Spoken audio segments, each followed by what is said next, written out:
इचलकरंजी येथील इंडस्ट्रीचे रासायनिक पाणी आणि कोल्हापूर सांगली महापालिकेचं मैलायुक्त सांडपाणी विना प्रक्रिया पंचगंगा नदीत सोडलं जात असल्यामुळं दरवर्षी उन्हाळ्यात पंचगंगा नदीची प्रदूषणाची भयानक परिस्थिती निर्माण होते आणि त्यामुळेच नदीत केंदाळ वाढतं, नदीचा श्वास कोंडतो, मासे मरतात. हा गेल्या 22 वर्षांचा अनुभव आहे. या प्रदूषित पाण्याचा फटका शिरोळ तालुक्यातील एकूण 11 गावांना बसतो.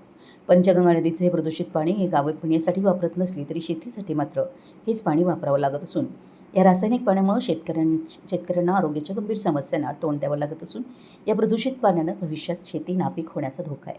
इचलकरंजी महापालिका आणि येथील प्रोसेस युनिटच्या मालकांनी एकत्र येऊन रासायनिक पाण्यावर प्रक्रिया करण्याचा प्रकल्प उभारला, पण तरीही नदीच्या प्रदूषणात दरवर्षी वाढ होत असल्यामुळं या प्रकल्पाच्या कार्यक्षमतेबाबत संशयता आहे. प्रदूषण मंडळाच्या निर्देशानुसार या महापालिकांच्या व प्रोसेस मालकांच्या प्रकल्पातून प्रक्रिया करून बाहेर पडणारं पाणी त्यांनी नदीत सोडायचं नाही तर ते इतरत्र वापरायचं आहे, पण ते पाणी त्यांच्याकडून ओढ्यातून थेट नदीत सोडलं जात असल्यानं नदी जास्त प्रदूषित होते. पंचगंगा नदी ही या काठावरील नागरिकांची जीवनदायिनी आहे, पण प्रदूषण करणाऱ्या घटकांच्यामुळे ती इथल्या नागरिकांच्या मृत्यूस कारणीभूत ठरते.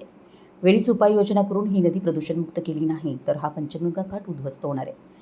पंचगंगा प्रदूषणाच्या विरोधात गेली अनेक वर्ष आंदोलन सुरू असून आत्ताही सुरू आहे, पण यावेळचं आंदोलन हे निर्णायक मुद्द्यावर सुरू असून तो मुद्दा हाच आहे की महापालिकेनं आणि प्रोसेसनी आपले पाणी ओढ्यातून नदीत सोडायचं नाही आणि ते सोडत असतील तर प्रशासनानं त्यांच्यावर कारवाई करून हे प्रदूषित पाणी नदीत जाण्यापासून रोखायचं आहे. या मुद्द्यावर इचलकरंजी प्रांत कार्यालयात सर्वसमावेशक अशा 2 बैठका झाल्यात.